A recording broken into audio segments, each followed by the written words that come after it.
And I know you guys want your continuing education credit, and so we got to get through 3 hours of material. Plus, I hope we have fairly interesting stuff to say. So let's jump into security deposits. And I'm not going to just read the slides to you guys, but the key point is to put your security deposit in an interest-bearing account. And the reason for that is that to put it in an interest-bearing account if the tenant is there for more than a year. And more than a year means a year and a day. Or, frankly, one full 365 days or 366 in leap year. If it's a less than 1 year tenancy and the person actually moves out before the year is up, you don't have to give interest on the security deposit.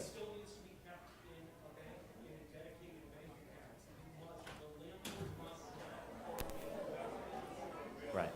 So the amount of interest that you owe to the tenant is either the interest you actually got off of that deposit in that account, which should be fairly easy to calculate by looking at the statement of the savings account or wherever you put the deposit, or if you don't have documentation of how you stored the security deposit, whether it garnered interest, and it comes to the court, what the court will do is assign what's called the statutory interest rate or the judgment interest rate, which is the rate that they assign to awards that they give in court. If you get a judgment against you, that judgment accrues interest, and the court sets that amount each year. It tends to be higher than the interest rate would have been in an interest-bearing account, although there's a little bit of wiggle room there sometimes when it's a really long time you're talking about, because the statutory interest rate, like this year, was 4%, but it is simple interest. It's not compound interest, actually, so it's easy to calculate. That is being litigated. Oh. I can't get into... Okay, so there's a lawsuit about whether it's simple or compound interest. Yes. All right. Any questions? Any more questions on this stuff on security deposits? Yeah. So okay, so the question is there a place where we can go to figure out how to calculate how much the interest is on an 18 months that you've held a security deposit? Yes, you go to the bank where you put the security deposit. Yeah. And they can tell you how much interest you've garnished over those 18 months.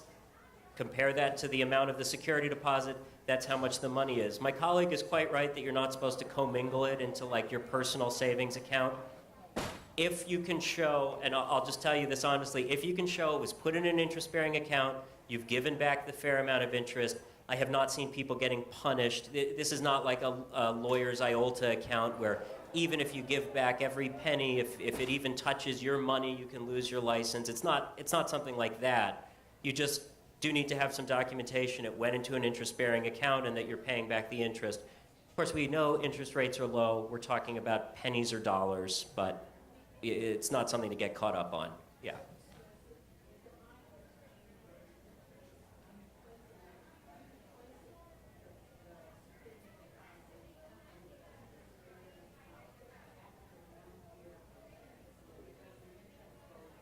No, so you are supposed to place the security. The question is can you place the security deposit in an interest-bearing account after 1 year, and does the interest go all the way back?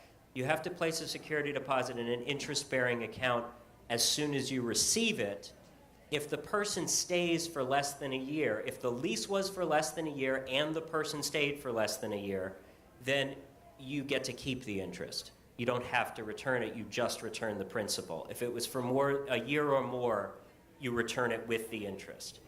And the reason I say if the lease was for less than a year and the person stayed for less than a year is, of course, if the lease was for more than a year and the person stayed for less than a year, you've probably already got a legal conflict on your hands, and it'll be dealt with as part of that, whether the person broke the lease or whatever. Yes, ma'am. So what if you have a lease in place and the tenants change? So that starts right? Yeah, so that is a great question. And we see that a lot. We call it daisy chain deposits in my office, where the tenant moves out and you tell the person moving in, whether it's on the same lease or not, that, oh, just pay your security deposit back to that other tenant. And the answer is that ultimately in the law, the responsibility for returning the security deposit falls on the landlord, regardless of what the history has been of how people have paid in and out. And so if you get into a situation where a tenant breaks that chain, you may end up on the hook for the security deposit and then have to go after that tenant for its refund to you. And in that situation, if the deposit wasn't kept in the landlord's bank account, the dedicated bank account where the security deposit is kept safe, the landlord could be on the hook for the judgment interest rate. Please let me know if you ever find a bank that is paying interest at the judgment interest rate. It can be significantly high. And we're aware that I understand that the law says, oh, you have to put it in this dedicated account. And if you're Bizzuto, that's not a problem. If you're running a 25-unit apartment building, that's not a problem. If it's just a townhouse and you're a small landlord, having an entire separate account for $1,500 to just sit there, in those situations, as I said, courts have not wanted to punish landlords just because they put it in their savings account. As long as you put it in an interest-bearing account, as a matter of good practice, you should be putting it in the highest interest rate account you have that is, reasonably, that's liquid, so that you're not going to have a problem getting it out, and giving that person the fair share of the interest that accrued to that security deposit. And I highly doubt that someone's going to slap your wrist over that because the tenant's got everything that was coming to them. Now, if you are running a 25-building apartment building, yeah, put it in a separate account so that you have total control over that account. You're saying the interest rate applies with the initial, I'm thinking of when they're moving people in and out, and they're just, so that initial deposit is what the interest rate is based on. So But you're the changing question is, is the interest rate, does it go all the way back to when that first kind of grandfather security deposit was given, since nobody's actually cashed out their security deposit since then, or is it just the interest on that year? The answer is when tenant A moved in and then they moved out, you owed them interest on their security deposit. When tenant B moved in and moved out, you owed them interest on security deposit. So yeah, you owe tenant N interest on tenant N's time there. You also owe all these past tenants interest. So the fact that they were just daisy chaining the security deposit among themselves and nobody complained about not getting their interest back, lucky you, nobody complained. But if it was less than a year or a year, it doesn't matter anything. If it was less than a year, yes, and the lease ends. I mean, it's probably a good practice if it's an important thing for you that the interest not be an issue, and you're having that kind of heavy rotation in a unit, to have a clear end to the lease and a new lease with the new tenant, rather than starting to extend that lease over years. Because while I can confidently say that last tenant in the line isn't owed interest for every previous tenant, are they owed interest because the whole, at least for their period, because the whole lease was longer than a year? Maybe. So you're going to want to have new leases for each of them. Yes? Well, if that tenant that's coming in behind the initial tenant, and they haven't properly been vetted by the landlord, can they stay in? And is that legal for them to be here? So the question is, if a new tenant comes in when one tenant moves out and the landlord hasn't approved of it, can they stay there? And the answer is, it depends on what your lease says. If your lease says, if you move out, you have to find somebody to move in, then yeah, I don't know why you agreed to that, but you agreed to it and you're held to it. But unless your lease says that that's okay, generally speaking, the landlord, the person who owns the property, has to approve of somebody else moving in. And so if you discover that I thought I was renting to person A and person B's been living there for a year, what you do is you send person A a 30-day notice to correct or vacate. saying you have an unauthorized occupant. And then 30 days later, if that person's still living there, you go down to landlord-tenant court, you get a non-redeemable judgment. Yeah, but then you start an eviction process, which is just as long, right? You start an eviction process. The only way to get rid of a tenant in DC is eviction. And even if it's a non-tenant, if you've got a squatter, you're going down to, technically what you're asking for is ejectment, even though it's on the same form. You're still going down to L&T to get it done. Now, in this scenario where you've had your tenant do an unauthorized sublease and a new person is living there, you're not moving to eject that person. Well, I mean, you could, but what the smart thing to do is to evict the original tenant and end their tenancy. Your summons should say, you know, you and all additional occupants, and the subtenancies are extinguished by the end of the master tenancy. So you don't need to bring two different cases. But the thing is, the one that's already moving out, that's the person that's left after the fact. So there's no. Yeah, but if they moved out, if they physically moved out, but they didn't get you didn't agree, if you agreed to them moving out, they're not your tenant anymore, right? And you're just talking about a squatter.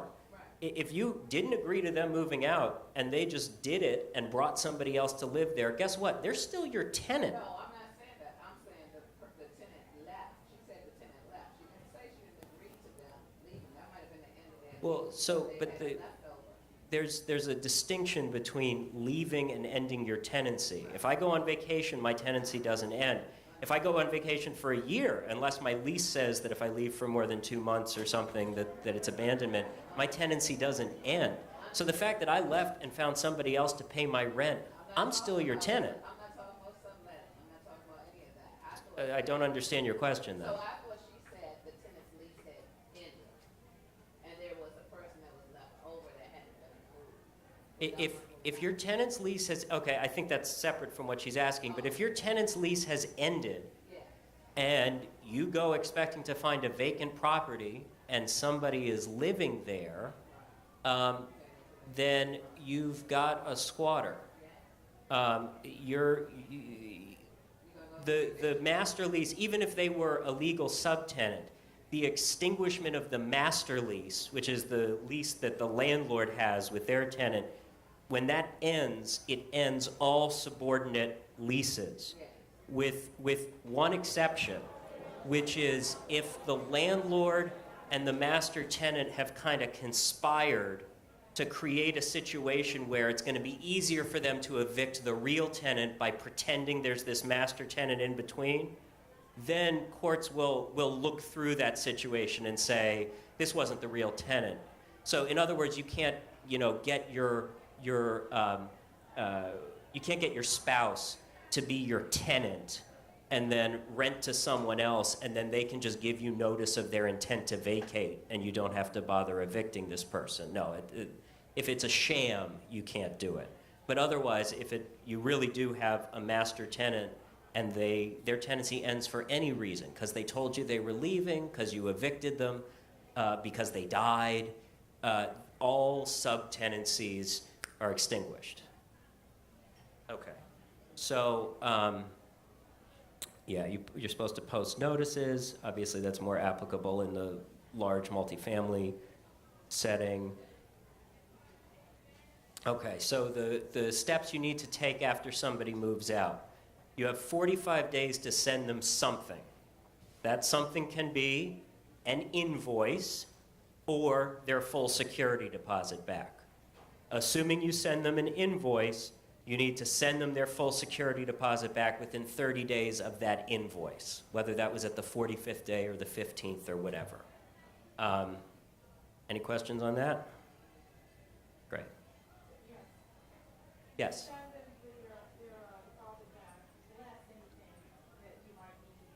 Right, so at that before that 45-day mark, you either need to send them their full security deposit back, and when I'm saying security deposit, including interest if that's necessary, or an invoice saying, here's what I'm deducting for. Now, you may not have the exact amount that like your carpenter is going to charge you to fix the floor at that point, but you should as detailed as you can be, saying, here's what I'm deducting from your security deposit for, and then within 30 days of that, you're supposed to return the balance of what you don't claim as damages from the tenancy. Yes, so this is the point at which you can include late fees, and the reason why my colleague was saying be careful about when you take out those late fees is that, of course, interest accrues on the entire security deposit. So you can't pull late fees out of the security deposit as they pop up, otherwise the interest, it becomes on a smaller and smaller amount of principal. But at the end of the tenancy, if you have unpaid late fees, you can take them from the security deposit at that point.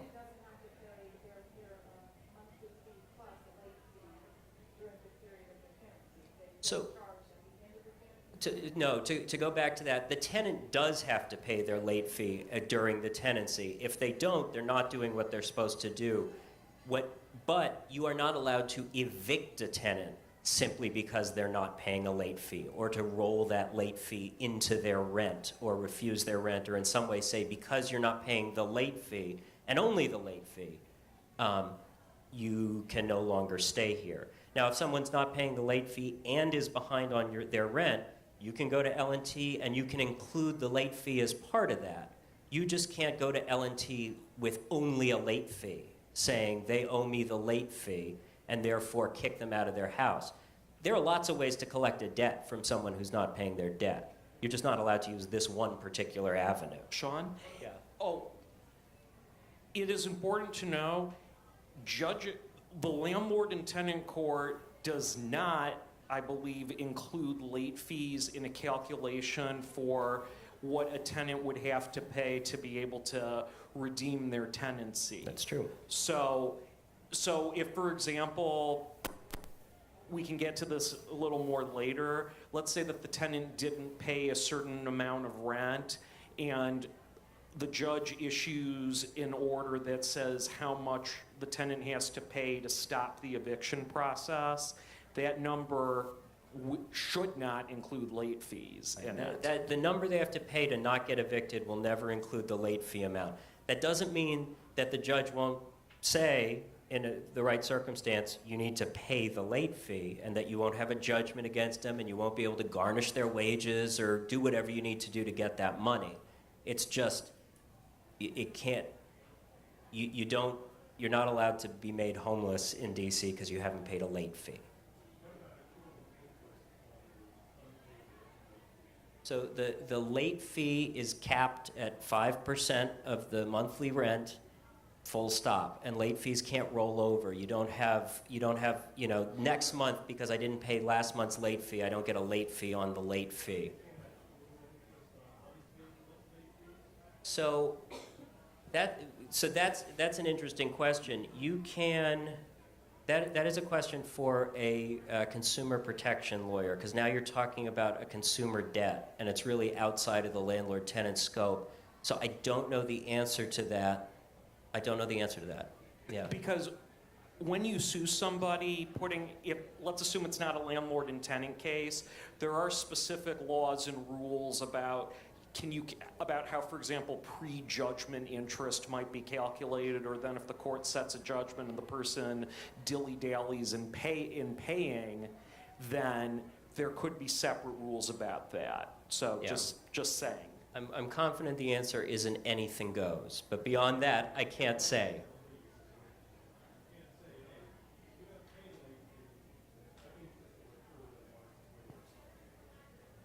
If I were advising a landlord right now, I would tell them, do not just go ahead and do that, and that further research would need to be done. Yeah, I would talk to someone who does consumer protection, or does does debt, does bankruptcy law, somebody who knows more about the rules of prejudgment interest than me. Just off the top of my head, I think the fact that the law, while not explicitly saying no interest on late fees, significantly caps, says that late fees can't roll over, that you can't have late fees on late fees, it might make it hard to make the case that you're allowed to put an interest rate on late fees, but because it's not my area of law, I'm not prepared to say you can't do it. I'm just not the lawyer to ask. Yeah. How does the law look at, Sir. Was she, sorry, was she next, Harrison? Okay. I'll come to you second if you don't mind, because I think she was waiting. Yes? How does the law look at it when, a tenant, like let's say in a single dwelling, incurs fines due to not proper maintenance of the house, for example, trash violations or failure to cut the grass in the city, because these people will come around and they'll give you a fine for those. Yeah, so DC will come around, they will give you a fine. My understanding is that if the lease is clear and it's in a situation like a single-family dwelling where you're allowed to have certain maintenance tasks, delegated to the tenant, that they will fine the tenant, not necessarily the property owner. The Property owner, because that's all they know. They don't know a tenant. I've known them to find tenants before, but Real property, when they look up real property, they know who the owner is, and that's where the fine goes. so if you've got a lease that says that the tenant will, for instance, pick up all trash, and they don't, and as a result, you get hit with a fine, there's two things going on here. One is breach of the lease, and we'll get to evictions, but the weapon you have for breach of the lease is 30-day notice to correct or vacate, and then if you don't correct, move for an unredeemable judgment and kick the person out. Option two is, and these are not mutually exclusive, breach of contract, return to me my damages because I got hit with this fee because you didn't follow through on your contract. Oh, can you take it out of the security deposit? So depending, unless the language of your security deposit limits it to, physical damages or something like that, generally the security deposit is there for damages to the premises and damages from breaches of the lease. And that would be a breach of the lease. It does not hurt if you want to have maximum protection under your security deposit to explicitly say money can be withheld from the security deposit for damages to the premise or breach of the lease. You abandoned the lease, you got me fined. There's nothing in the law that says that a security deposit can't go to types of damage besides smashed up walls and broken windows. Sean, this might actually be a good time. The next slide is a mini quiz about where withholdings are permissible. That might answer some outstanding questions on that. Okay. Oh, you've just come on to I the slide. just came to it. So, yes, well, I think we really covered these. I'm not going to make you take the quiz. I'll just say, yeah, so vacating 3 months prior to the expiration of the lease term, which is really, as a matter of law, no different than that example of they were supposed to take their trash out and they let it pile up in the back. We're talking about a lease violation. And unless the lease language says, and really it says that this is only for physical damages, and really it should say the opposite. It should be clear to say for physical damages and breaches of this contract, you can absolutely withhold for those things.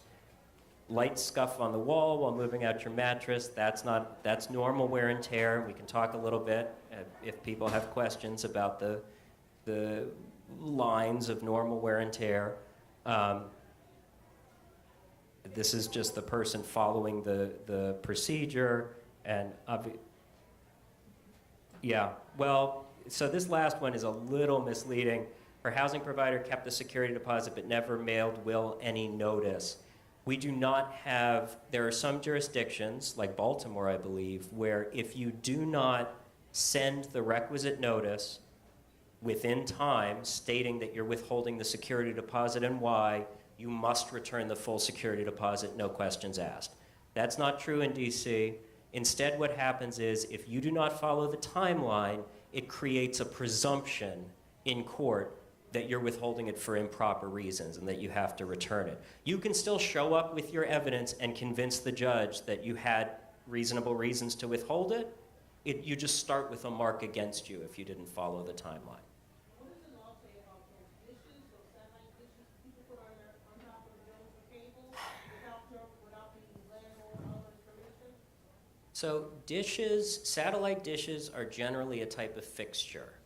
And so your lease should specify whether the tenant can install fixtures, what happens if they install fixtures, and whether they have the right to remove fixtures once installed.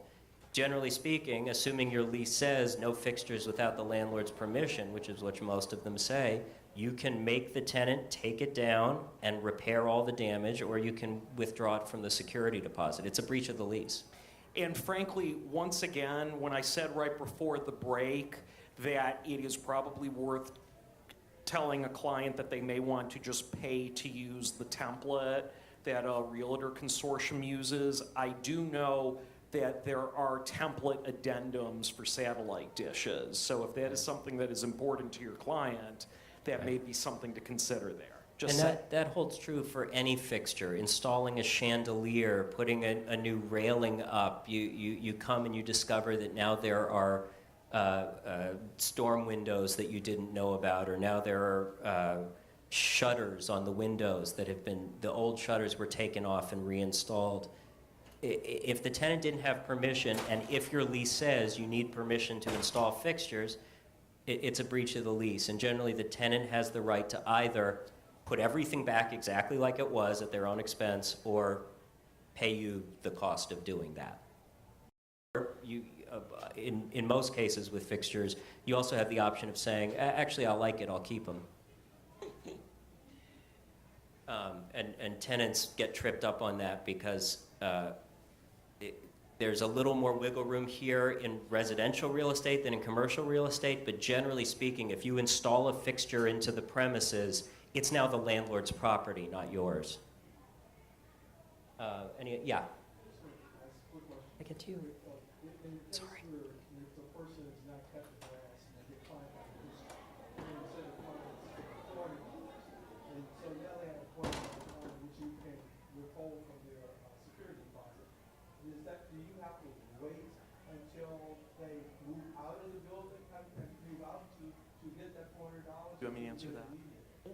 Okay, so the gentleman asked an excellent question. Let's say that the Department of Public Works or the Department of Consumer and Regulatory Affairs slaps a fine on the landlord because the grass was not cut at the property. Let's say that the lease says that the tenant agrees to keep the grass cut. Can the landlord, how might the landlord pass the fine on to the tenant? I will tell you what the wrong answer is. If the tenant is there, it is a lousy idea to just deduct it right then and there from the security deposit. You may be able to sue the tenant to recover that in a separate action. Again, this could be very fact specific. It could depend on the lease.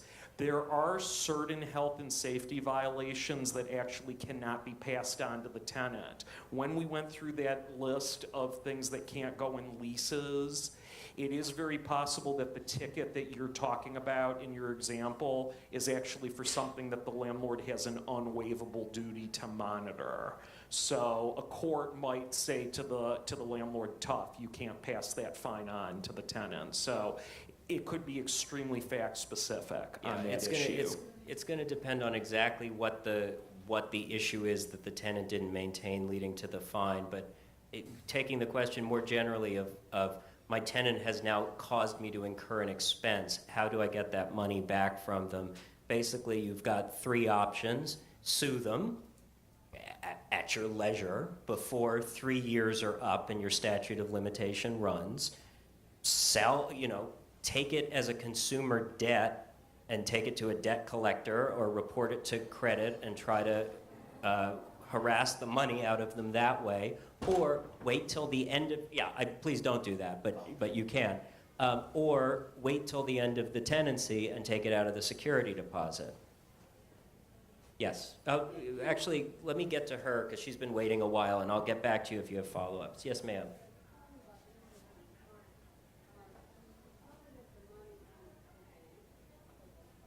Sure.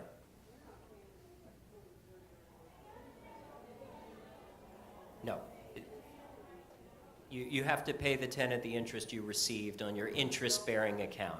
So the question was, if I put it in a Wells Fargo savings account that pays lousy interest, as almost all of them do I have to give my tenant anything beyond the lousy interest I received? No, the tenant gets the same lousy interest you get. And that is why it is all the more important to put it into an interest-bearing account. It is a very dangerous proposition to just say, oh, I don't want to put it in a bank account. If need be, I'll just pay the judgment interest rate. Bad idea. Okay. Yeah. And then you had, did you have a follow-up? Oh, you had a follow-up, right. Could, by any chance, could you, say for instance, when the lease is up that year, and the person wants to renew the lease, can you, for that penalty says $400, can you increase the rent to include the $400? Say if it's over the 12-month period. That's creative. So if you are in a non-rent controlled property and the lease term comes up, now the tenant is month to month, you can raise their rent. You can raise their rent. I wouldn't volunteer that it's because I'm trying to extract from you something that I have another legal avenue to extract from you, but you can just raise their rent. You know, you could raise their yearly rent by an amount that adds up to the $400. Heck, you could raise their rent by $400 a month. So you can't, and we'll get to retaliation, you can't take legal action against your tenant, or an adverse action against your tenant in order to retaliate against them for standing up for their tenant rights, whether that's complaining to the city about housing conditions, refusing to, all of those things. Short of that, outside of the rent control context, the only thing that limits your ability to raise the rent as you please once they go month to month is that there is some language from the courts about some magical number where if you raise the rent that high, you're not really raising the rent on the tenant anymore, you're forcing them to move out. Where that like horizon number is, I don't know. I can say with confidence, it's well beyond the point at which anyone would want to live in that apartment. Because courts, the business judgment rule says that judges do not second guess the business choices that business people make, even if they're stupid, especially if they're stupid. So you are allowed to ask for an unrealistic rent. What you're not allowed to do is ask for a rent that obviously is really a notice to vacate because I'm asking you for $1 million a month for this tenancy. Short of that, you don't have a lot of limits. Before moving on to the next slide, this may be a question. Something that you cannot do, though, the law is very clear. A security deposit can be demanded once. If a tenant moves in and their rent is $1,000, the most that the security deposit can be $1,000. Let's say that year 2 rolls around and market conditions are such that the rent goes up to $1,100. It is illegal to even ask the tenant to top up their security deposit. Yeah, that's a good point. Once they've paid their security deposit when they move in, that's their security deposit for the rest of time, unless they move.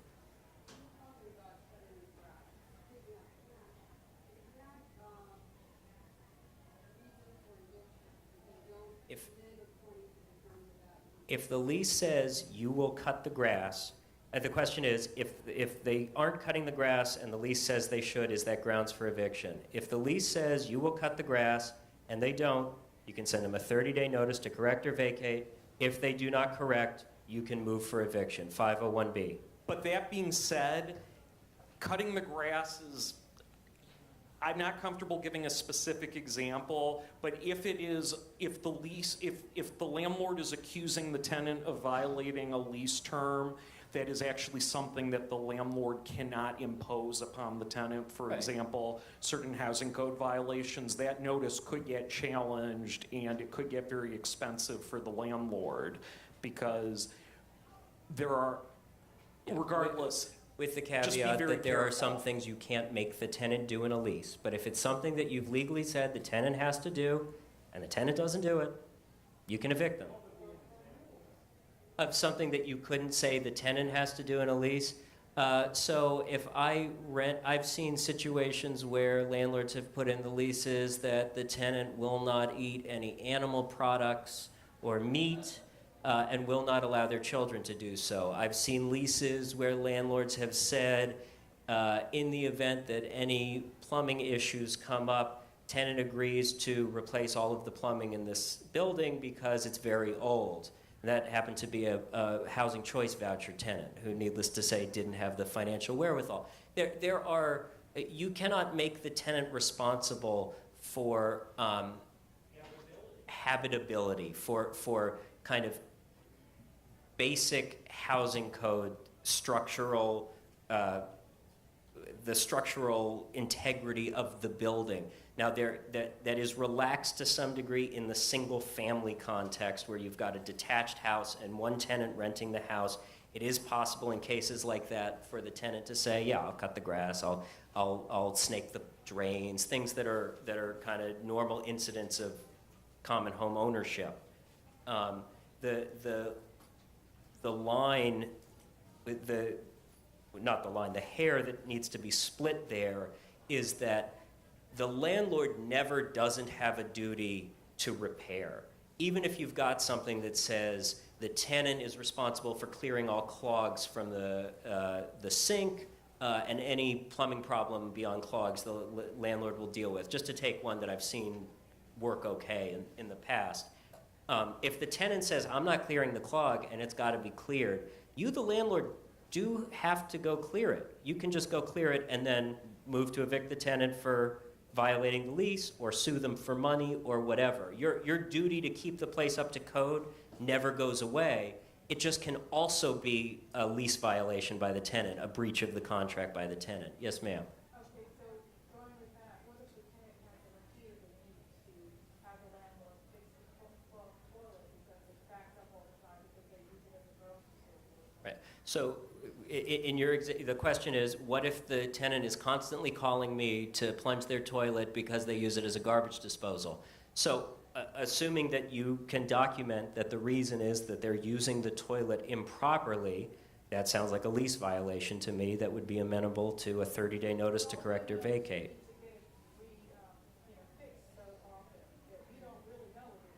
Right. So there's two possibilities for why the toilet keeps breaking. One is that, or at least two. One is that the tenant is using it improperly and it's a lease violation.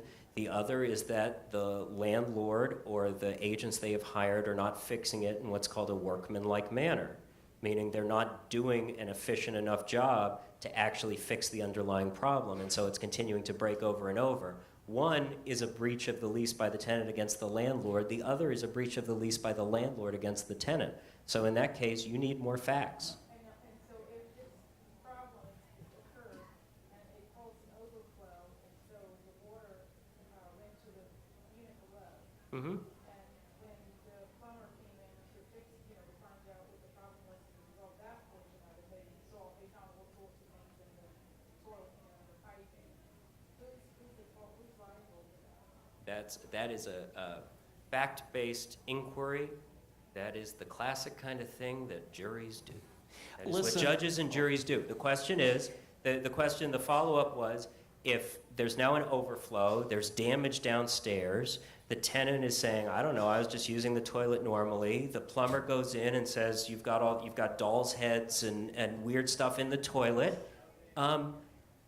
Guess what? At some point, a trier of fact, whether that's the judge or the jury, assuming you don't come to a deal, is going to have to sit down and say, who do I believe? Listen, What do I believe happened? Because someone's responsible. It sounds to me, as you're presenting it, like the evidence is pretty strong that the tenant's responsible, because the plumber said there's all kinds of stuff down there that's not supposed to be. But I don't know what evidence the tenant has. I don't know what else is going on. I don't know if this has happened 6 times before in the building and other units on this floor. There could be a lot of things that would affect who's responsible. The landlord needs to fix all those issues. They need to pay for the plumbing. Yes. Pay for the tenant below or the owner below security for the ceiling. And The- they need to go after the tenant to. So if there's been that is a good follow-up. If there's been some disaster like that, and it is unclear who's responsible, was it the tenant's fault? Was it the landlord's fault? Was it the condo board's fault? To take the example I've seen most often, where the landlord and the condo board are both saying, you have to fix this. The landlord has an independent duty to fix their tenant's living space and make it habitable. That is entirely separate from whatever happened to cause it to be uninhabitable. Now, if it's not the tenant's fault, the landlord's fault that it became uninhabitable, someone can be sued about it. Somebody owes you that money. But yeah, the landlord does have to step up and fix at least their tenant's portion of the dwelling, even though that can be simultaneous with evicting the tenant, suing the tenant, whatever. Listen, So we these should are all move on. excellent questions. Here's the thing, we have under 50 minutes, and I know that many of you are interested in hearing about TOPA TOPA and reform. rent control, yeah. So here's the thing, even if we don't exhaustively go through a slide here, the booklets are the presentations, and if you do have any follow-up questions, like Yeah. I said, do feel free to send an email. So rent control, there are 7 rent control exemptions. Most of them are pretty rare, pretty unusual. You would know if you were in one of those circumstances. The other ones are here. Yes. So I've got a question. Let's say your tenant, damages the exterior of the home. Let's say you drive a car into the home and it damages the exterior of the home. Okay? Because you have pictures that show the house in good condition prior to the tenant. Yeah. As a landlord, I understand you have to fix certain things. But could you, as a landlord, fix it, write a letter to the tenant saying you fixed it, it cost this much, and then whenever they move out, it could be 5 years later, take that from the security deposit that you had to fix that? I mean, if the security deposit has enough money to pay your damages at the end of the tenancy for something that happened, there is not a, the question was, can you take money from the security deposit to correct damages many years after the damages have occurred? I do not believe there's any statute of limitations problem with saying, I've been keeping track of the damages you've cost me through your breaches of this lease, and now I'm going to take them out of security deposit at the end of the tenancy. Because it's a separate, it's not bringing suit. It's just withholding the money. So let's not get into it. That's an excellent question. Yeah, thank you, Harrison. So okay. And I don't think I think you can do it, yes. And the reason why I think you can do it is even though generally you have to come after someone for debt within 3 years in DC, you're not coming after them from debt. You're not taking legal action against them, which is what the statute of limitations forbids. You're just withholding some of the money you were holding on to as surety that they would follow the lease. And so then they can bring action against you in small claims to challenge that, and I don't think there's a statute of limitations problem. I think Harrison's got a different interpretation, but that's what happens when you put lawyers into a room. So I don't think there's a problem with that. So yeah, here are the general rent control guidelines. The small landlord exemption is probably the one that comes up the most often. You have to own 4 or fewer units in DC. You can own 150 units outside of DC, but 4 or fewer in DC. You have to be a natural person. This comes up all the time. If you own a townhouse as an LLC, guess what? You are not a small landlord. You are under rent control. You have to own in your own name or in the name of a partnership of at most 4 people. Unless some other exemption applies. Trusts, the only trusts that don't cause you to fall under rent control are testamentary trusts. So if it goes into trust at your death or it's, a spillover trust, those are okay. But any other kind of trust, you're going to be under rent control. Housing code, as we discussed, you have to make sure that everything is safe and sanitary. It's the warranty of habitability. It is a warranty like any other warranty. It is a guarantee of what the future will hold. And you are responsible for the failure of that guarantee. That doesn't transform you into the tenant's insurance company. It doesn't mean that if unforeseen and unforeseeable circumstances strike, you are instantly responsible for all of the tenant's damages if a tree falls through the roof. What it does mean is that you have a responsibility to, in a commercially reasonable time frame, bring things back to code in a workmanlike manner, meaning not with spit and duct tape. In a commercially reasonable time frame. And also not to negligently allow maintenance to be deferred so long that problems pop up. Yes, ma'am.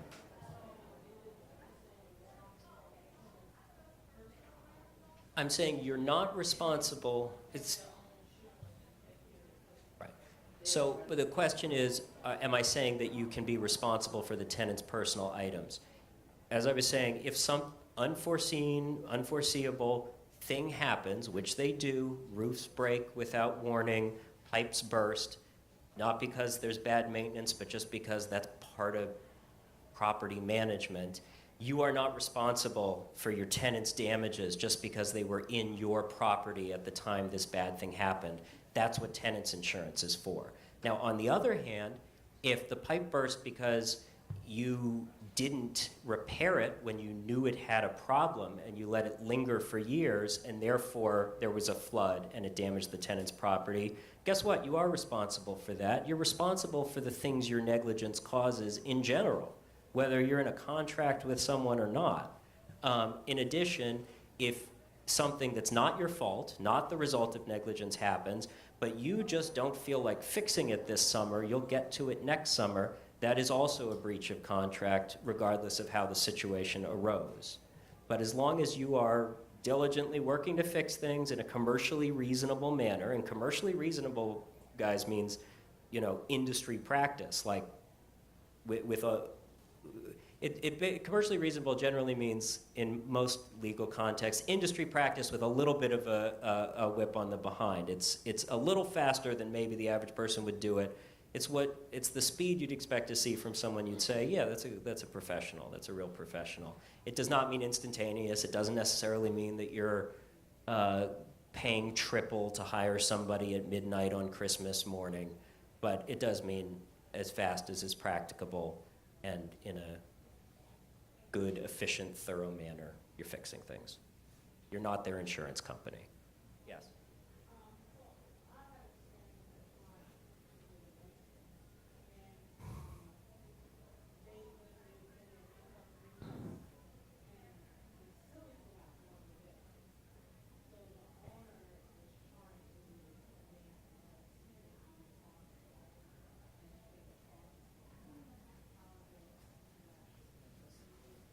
Did the tenant cause the ceiling to collapse?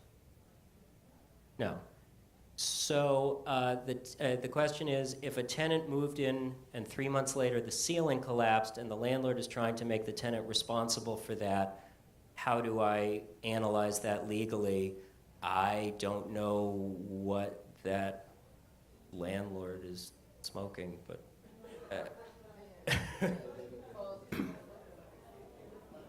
Well, people can be bullied into doing things that they shouldn't do or into agreeing to agreements they shouldn't make. That's one of the hardest parts of my job, is that, people come in and now they're stuck because they've made agreements they shouldn't have made. But I have no idea.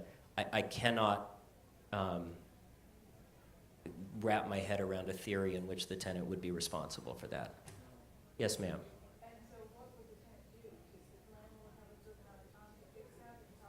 Sure, we're going to get to housing code enforcement, right? Okay, so the tenant has the right to relocation assistance. That we'll get to housing code enforcement, but first let me just say relocation.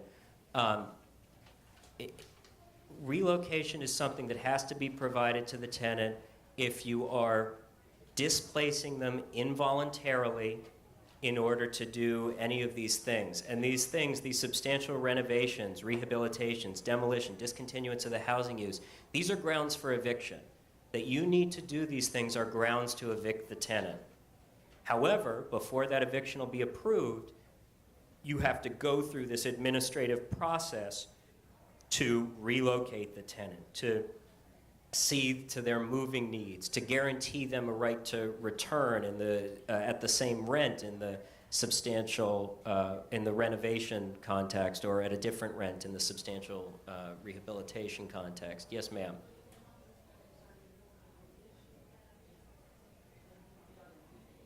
So if the house is not in livable condition, they need to get out immediately. There's two ways. The question is what happens. One of two things happens. Either the city shows up and DCRA says this is not fit for human habitation. They condemn the structure. At that point, the tenant has to go. Your client or you are in breach of contract to that tenant and in a whole lot of hot water because you rented an uninhabitable structure. Okay, so yeah, so let's say it's not your cause. It's just act of God. Okay, so an act of God happens that renders the structure uninhabitable. First of all, you can have language in your lease about what to do if an act of God destroys the structure. I encourage that. I encourage having something in your lease that says, in the event that this structure is rendered uninhabitable by fire, blah, blah, blah, here's what happens. And it can be the lease ends and everybody walks away. Okay, all right. There has been recent litigation where a landlord has tried to say that that the lease can be ended because of that, and it's not that simple. Again, it's not a bad idea to put in specific what-ifs into a contract, but again, as we've said many times, I urge you to seek specific legal advice on that. The point I want to drive at, though, is when it comes to the substantial renovation, the rehabilitation, the demolition, the discontinuance of housing use, you can look at the DC municipal regulations and Title 14 there, and you can see the requirements of you before you actually evict a tenant because a place can't be lived in and because you have to make repairs. It is a badly written law. I will just put it out there. It is so poorly drafted that we see it actually followed. We see somebody go through, say, the 501F process for rehabilitation maybe once a decade when things have broken down. It is in everybody's interest when you get into the situation where the tenant needs to leave because repairs need to be made to come to a bargain. And you can bargain to not follow this procedure because if the tenant leaves voluntarily, it's voluntarily. And the main thing I would say is if you have to pay the tenant some money to get lost, if you have to pay their moving costs to move out, it is cheaper than fighting over a 501F, a 501G, a discontinuance of the housing use, all of that stuff. So unless you've got something in your lease that you're very confident in, that you've had a lawyer check out that specific language and said, you know, this is, based on precedent, this is going to be held up in the courts, that establishes what happens, it's almost always better to talk with your tenant, figure out a deal, shake hands, and walk away. Going through the 501F process will take you months. Before you get to the eviction, before you get to go down to court and file. It's an absolute shambles. Correct. Before you get to court. All right. Yeah. So we got to get to TOPA. We got to get to TOPA. So quiet enjoyment. You can't use the tenants. Once you've rented a space to someone, it's their space. You can't decide you want to keep your art there also. You can't decide you want to sleep on the couch. Discrimination, don't discriminate. There's 14 characteristics in DC. Our law is a lot broader than federal law. It includes things like personal appearance, national origin, lots of stuff. Well, national origin is, but yeah, I'm saying ours in DC is much broader. Political affiliation, source of income, which is a big one if you've got somebody coming with a housing choice voucher or something like that.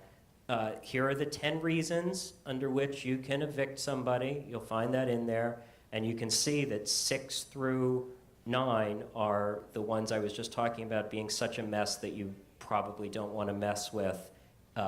Number 6 being the real messy one. If you're going to take your chances with 7, 8, or 9, okay, but don't mess with 6. can't be evicted just because the initial lease term expires. You guys know that. You guys know that you can't just change the locks on someone. You have to go through the judicial process. You have to have the marshal standing there watching you change the locks on the person. What if the tenant changed the law? And you're required So- to have it, and they never give you a copy? So if the tenant changes the locks, that is generally a lease violation.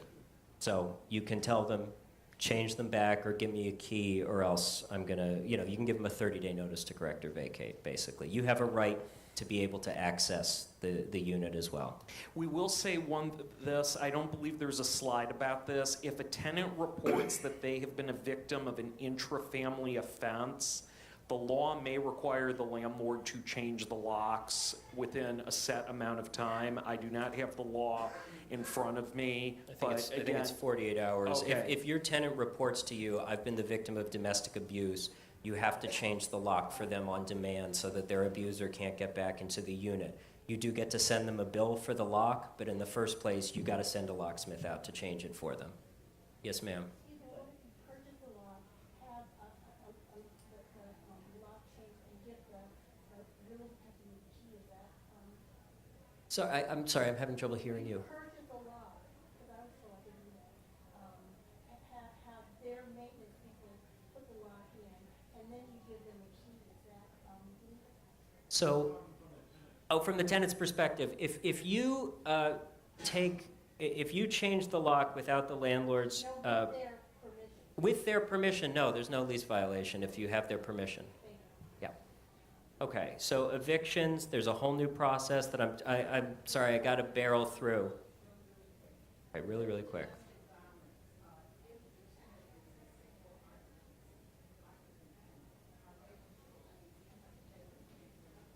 So you don't have to pay for the change. The question is, in the domestic violence context, you have to pay for the changing of the lock. You get to send the tenant a bill for the lock regardless of their living situation after you've changed it for them. What the law says is you can't refuse to change the lock. You got to go do it for them because they've got a lot that they're dealing with, and you have the locks. The presumption is you have the locksmith. You can get somebody in there to do it quickly. You're supposed to do it within 2 days. You do get to send them a bill for it. Okay. So the way evictions are going to work now is that the U.S. Marshal, as you guys probably know, you go down to L&T, you get a judgment. 3 days after the judgment, you get your writ of restitution. That goes over to the U.S. Marshal, and then they sit on it for a while. And then eventually, the U.S. Marshal gets to your neighborhood, because they got a lot of people to evict. They let the tenants know 14 days prior to the eviction date. You also have to let the tenants know 14 days prior to the eviction date. Yes, it is redundant. The marshal's going to let you know and the tenants know at the same time, and then you also have to contact the tenants and let them know the exact same information. That's what the law says. So you give them notice that it's 14 days. Yes.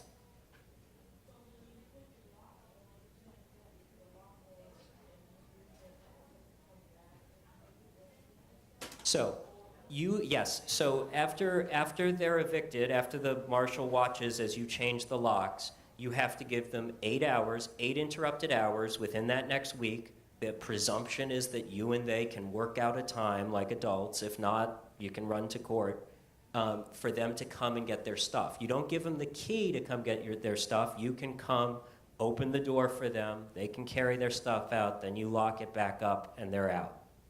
Just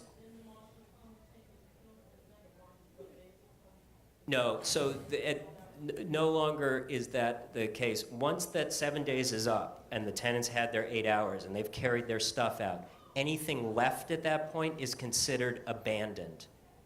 You can get rid of that abandoned stuff however you like.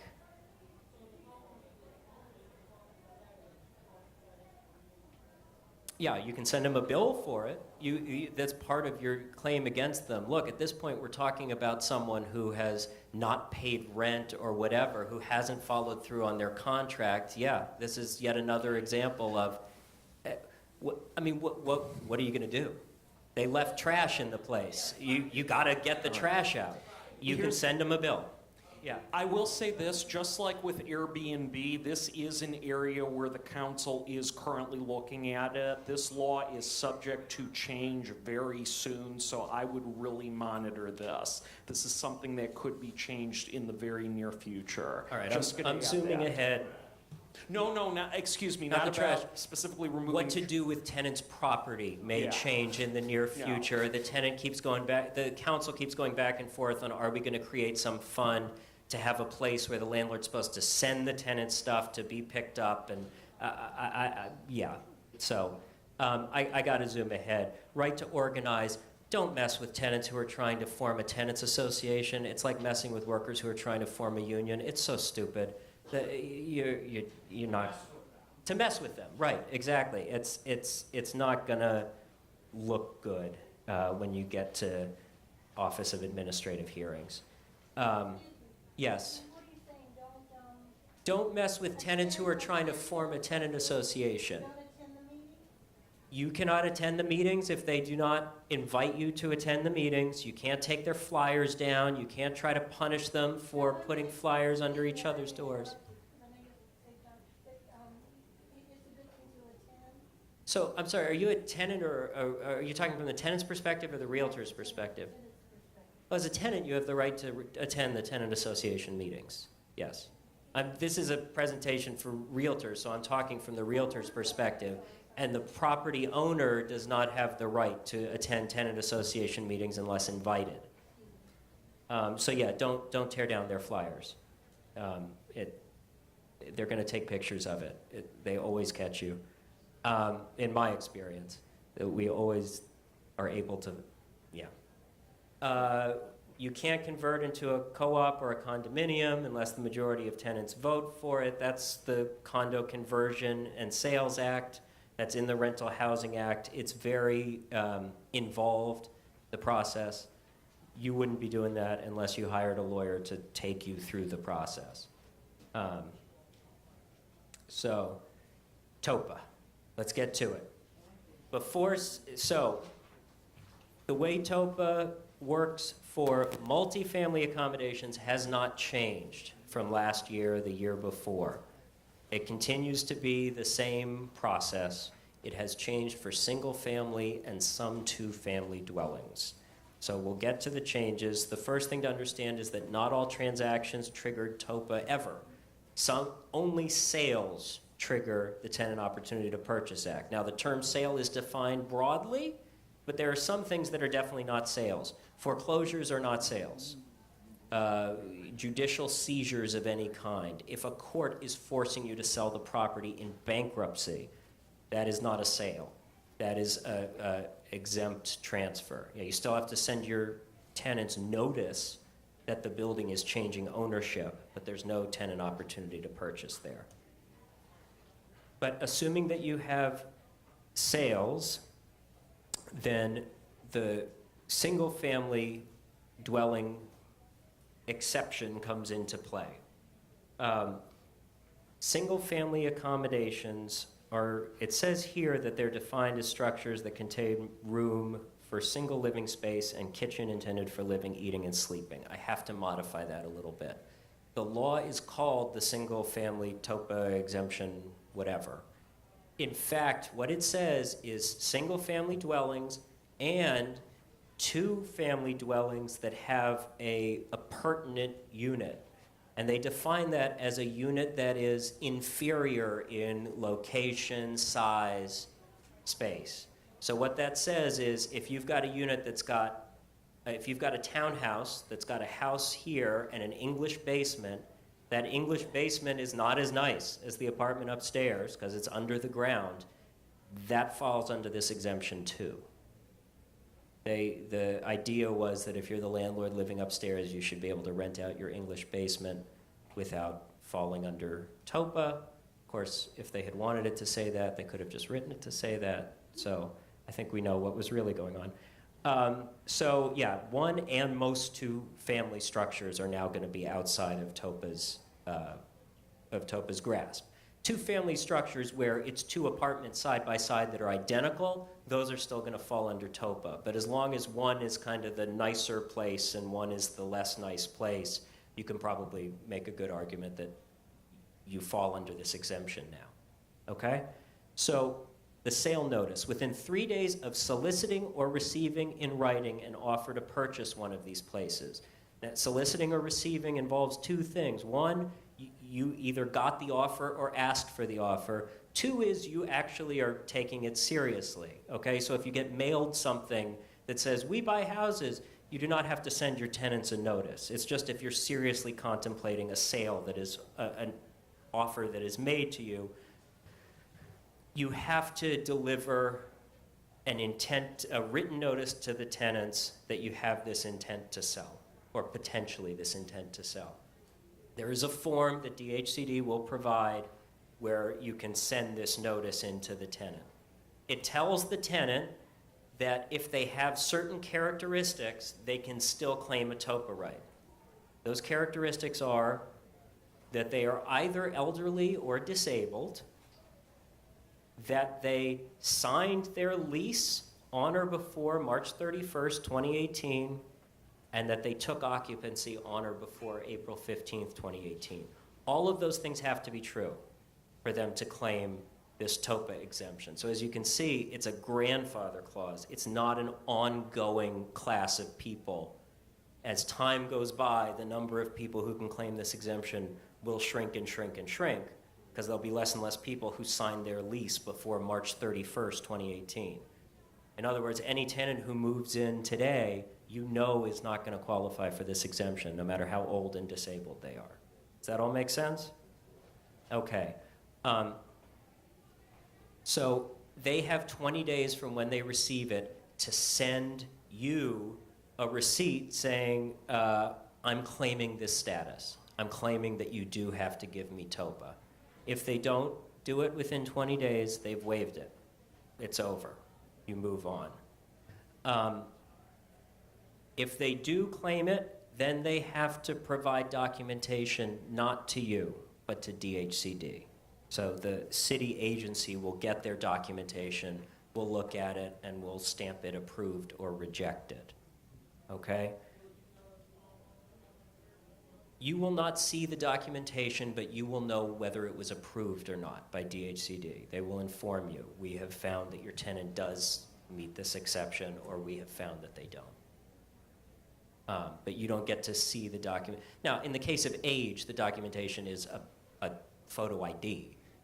In the case of disability, it is, they're supposed to provide either an SSI letter or a physician statement. The standard for who qualifies for disability under this is identical to who qualifies for disability under SSI, SSDI. So it's supposed to be the same standard. So it shouldn't be, I have anxiety. It's going to be someone who would qualify for disability payments. So it's a little stricter than what disability sometimes means elsewhere in the law. Once you've gotten this notice, and you're supposed to get this notice within 7 days from when DHCD receives it. Once you've gotten that notice that DHCD says, yes, this tenant qualifies for TOPA, your choices are go through TOPA, just like you would have before with everybody, or, go to court and fight over it. The timeline for TOPA, if they do meet this exception for single family and most two family, has now been shrunk. Okay, so you still have to send them that offer of sale if they do qualify for TOPA under this. It's the same as before, the offer of sale. They have 20 days for the letter of interest.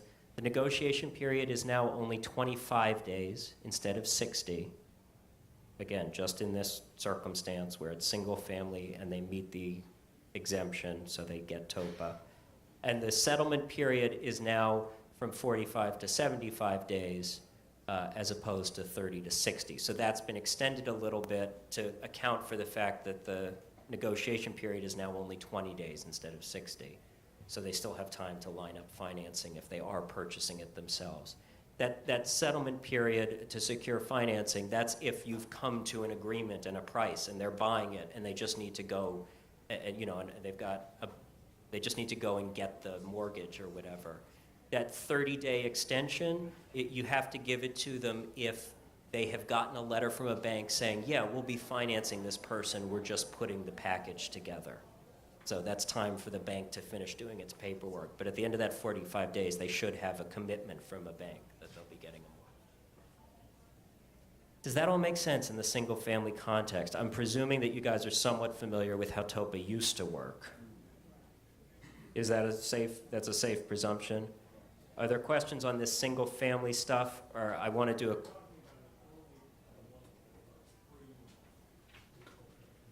Correct. What I'm talking about, this whole process with the 20 days and giving them the offer of sale, that's only for the people who are elderly or disabled and have been living there basically since the beginning of 2018. You can market the house freely. What you can't do is solicit a specific offer or receive a specific offer that you're considering without notifying your tenant. Now, I hesitate to say this because I am an attorney at the Office of the Tenant Advocate, but I wouldn't feel like I was doing a completely good job as a lawyer if I didn't say there is a little wiggle room in how the law is written. The way it is written, it says that you have to send this notice that triggers this 20-day waiting period in these circumstances, or you can send another notice that's just telling them that doesn't trigger this waiting period. If you send the notice that's just basically saying, I'm not even giving you a chance because I know you don't qualify, you're gonna run into two problems. Problem one is DHCD never created such a form and they're not gonna provide you with one. Problem two is, if it turns out you're wrong, you're in a lot of soup. So, but there is something in the law that says, yes, that is the code where you can see it written out in all its glory. And basically, there's a bit of a slide between when it says notice in Section A and when it says notice in Section B. There's some possibility that you could just send a notice that says, hey, I'm transferring this. I know you don't qualify, so I'm not even giving you 20 days. It would be risky, and the city, my understanding is that the regulations are not going to allow you to actually do it, even though the law says it's a possibility. They've basically compressed both notices into this one notice. So I would encourage you to play it safe and just give the one that makes you wait 20 days, and then you know you followed the law. Title insurance is going to be satisfied that like their TOPA rights, if any, have expired and there's not going to be a cloud on title. But if you want to play it fast and loose, I mean, if I was your title insurance company, I wouldn't insure it if you did it that way. Can we recognize hands being raised? Yeah, sure. What's up? I would like to know what happens with the grandfather clause outside of it being disabled or whatever that. So if you're not elderly or disabled, but you were living there before that date, what rights do you have? You have the right to receive that notice. Those are the rights you have. And do you get to still have the Nope. right of No. being- No, you only get the right to claim TOPA in these single-family units if you were elderly and disabled and you were there before the law passed, basically. Okay. So do they get to stay for a whole year, or that's only applying to the disabled and the elderly? So if you're not elderly or disabled and you weren't there when the law passed, No, and you were there. okay, if you're not elderly and disabled and you were there, there's two criteria and they both have to be met for you to have any TOPA right. Otherwise, you do not have a TOPA right in this situation. Now, nothing of what I'm saying should indicate to you that when you sell a house, the tenant has to move out, because that's not the law. And that has nothing to do with selling a house. The tenant continues to have a right to stay there if you sell it 75 times. But the tenant at no point gets the right to buy it if they're not elderly or disabled and they weren't there before the date certain. I'll go to you and then to you. Yes, sir.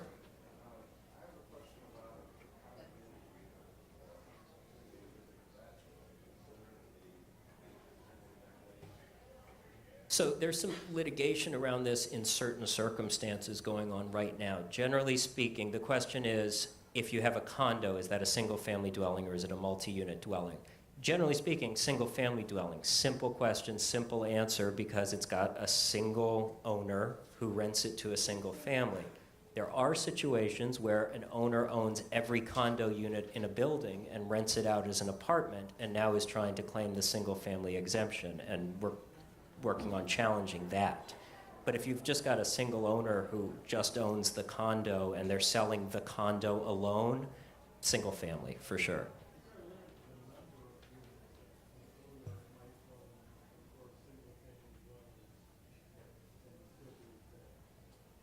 The question is there a limit to the number of single-family dwellings that an owner might own and still claim this exemption? On its own, no. The issue with the owner who owns an entire condo building full of apartments isn't that they own multiple units, it's that it's really an apartment building that they're trying to sell as an apartment building. So you could own half the city, and if it's a single-family house that you're selling, it's still, this law applies to it. Yes, ma'am.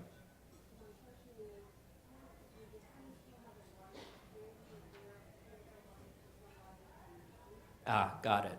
So that is a really good question. I think that is on the next slide, but, oh, it's right there. So if your tenant in this shrinking pool of people who will be able to claim this exemption in the single-family context, if they do claim the exemption, they do get their TOPA rights. They do exercise them with a letter of interest. They no longer can sell those TOPA rights in the single family. Even the people who don't, they cannot sell their TOPA rights anymore in the single family and two family context. With one exception, they can sell it for the right to live there without a rent increase for a year. That's it. So their two options are either buy it themselves or trade it for up to a year of no rent increases to the person who's lined up to buy it, or to a white knight, depending on who's willing to give them that. Of course, considering that that's pretty cheap compared to what it used to be, usually the buyers, yeah, a year of no, and it's not a year of no rent, it's a year of no rent increases. Right, and that's the max they're allowed to ask for if they're not buying it themselves now. So the TOPA right they've got is now very reduced. Yes.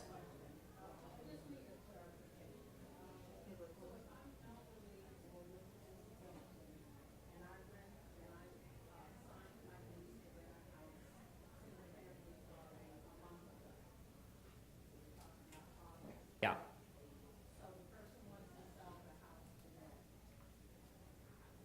So the question is, if I'm elderly or disabled, I signed a lease a month ago in a single-family dwelling, and now the person wants to sell it, what rights do I have?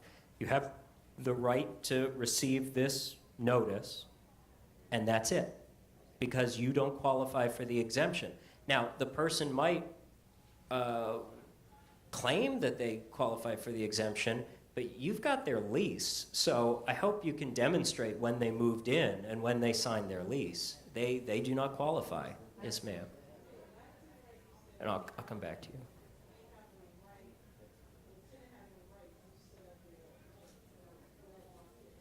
you. They have the right to sell that TOPA right. The only thing they can receive in exchange is up to 1 year's guarantee that their rent won't be increased by the person who buys it. They can't get money on the barrelhead. They can't get promises for repairs. They can't get anything else.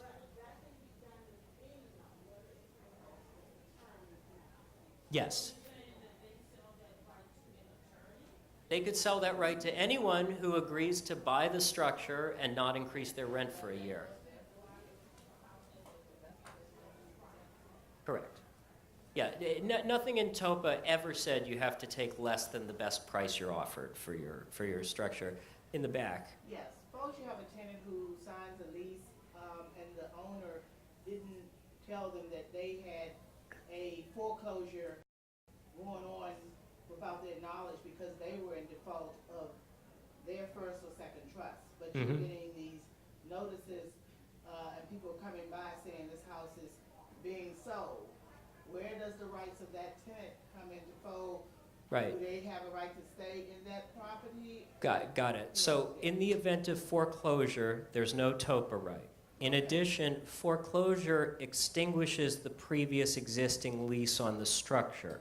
However, the tenant retains all rights under the Rental Housing Act after a foreclosure. They become a month-to-month tenant on a default lease.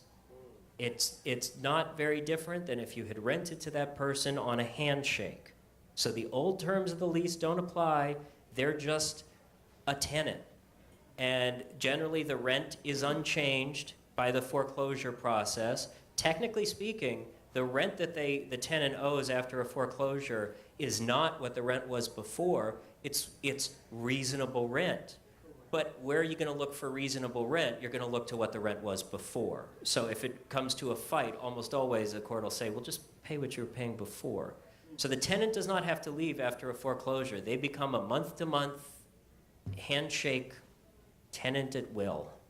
And they just have a new landlord that they owe the rent to. That landlord gives them a time to possibly move out or can extend them another lease contract?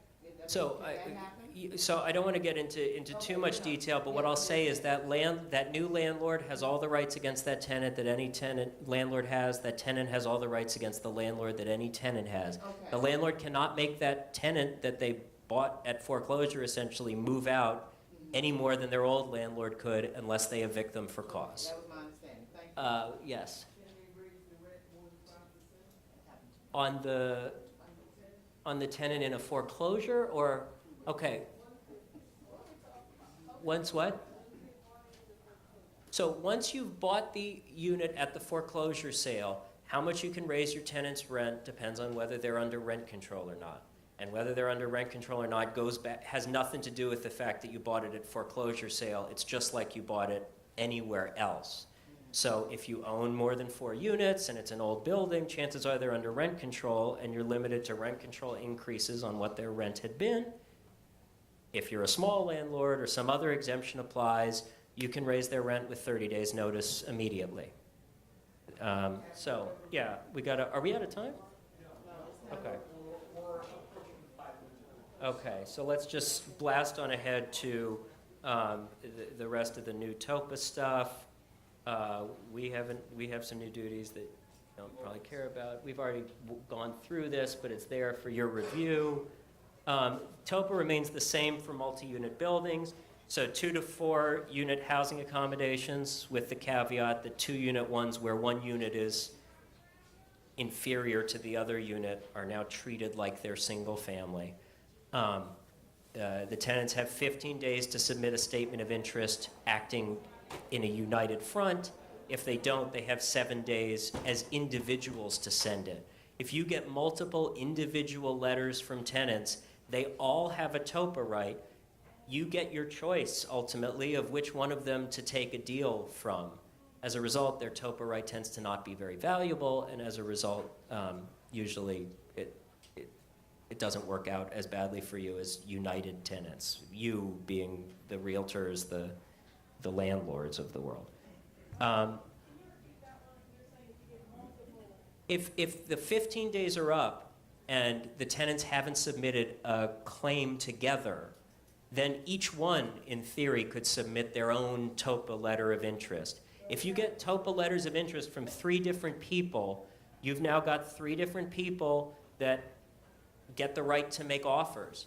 But ultimately, if they all make the same offer, you get to pick which one you want, just eeny, meeny, miny, mo, however you want. And so you can imagine an option contract for a 1 in 3 chance to buy a building isn't worth as much as an option contract for a 100% chance to buy a building, which is why it usually is not good for tenants when they split their TOPA like that. 5 or more unit buildings, they have to form a tenant association. None of the tenants have a TOPA right. The tenant association has a TOPA right. And the negotiation periods are longer, and you guys can all read so you can see what the negotiation and settlement periods are. We got a request to include DOPA. DOPA gives the DC government the right to buy the structure as if they were the tenant under TOPA if the sale is going to get rid of affordable housing, because 25% or more of the units are affordable according to a city formula. You're supposed to inform the city when you're selling a building that meets that requirement. Now, the amount of money the city has set aside to buy such buildings is $0 and has been $0 since the law was passed 15, 20 years ago. That may not always be true. No, it has never been used. No regulations have been issued under it. It is currently a dead letter law. We were asked to include it, and I thought it made sense to include it because it may not always be a dead letter law. There does seem to be some interest in revamping it. If that does happen, it'll be in the news. You'll see it happening. Right now, it's just on the books, but it's something that could happen in the future. And if it does become a functioning program, what it'll mean practically for you is you have to send a notice to the city that you're selling a building if it's a lower end of the market building. There is a packet at the request of DHCD that does include DOPA information on your way out. I strongly encourage you to take this. So, yeah, I really apologize that we ran out of time. We had a lot of questions. We've got, how much time do we have left, buddy? We've got 3 minutes left. I want to give you guys a chance to take your post-course quiz. So go ahead and fill that out. It's just for you to compare whether there was anything you missed at the beginning of the quiz that's now been cleared up. I'm going to move back there, and we're going to get the sign-out sheet available to you so you can sign out and get your certificates. So I know there was a confusion with some sign-in. I know you were here. I recognize you. If there's any question about it, I will talk to the woman with the sign-out sheets and make sure people don't get unfairly not get their certificates.